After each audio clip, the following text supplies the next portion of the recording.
Folks responsible for getting your kids to school safely and on time met for their yearly conference in Augusta. The School Transportation Safety Conference and Trade Show is a tradition over 5 decades. Keenan Mills has more.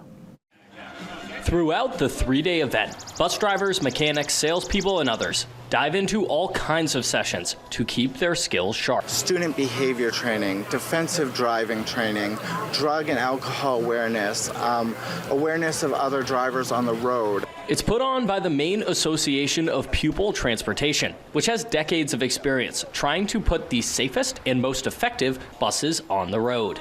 I've been in the transportation industry for 18 years now. They also swing the doors open for those new to the field, showing off what the community is like. This is my first year here. I've been with Cressy since November, so I'm brand new to the industry and I'm learning a lot. It's interesting, and all the people have been pleasant, and it really is a tight-knit group for the industry as a whole.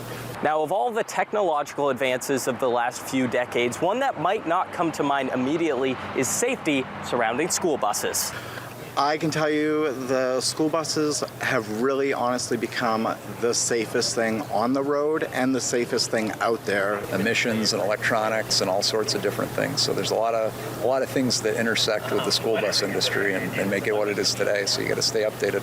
New advancements include tracking systems so drivers know where they are going and parents know where their kids are. Also, illuminated lights so other motorists know to stop when needed, which some always say needs more attention. Still struggle with that a little bit throughout the state of Maine. I mean, people just need to be more cautious about when the school bus is stopped and the reds are activated, that they do need to stop. Now, the fun is just beginning. The conference is set to go on for the rest of the week, including a skills competition on Thursday that everyone is excited for. In Augusta, for WABI News, Keenan Mills.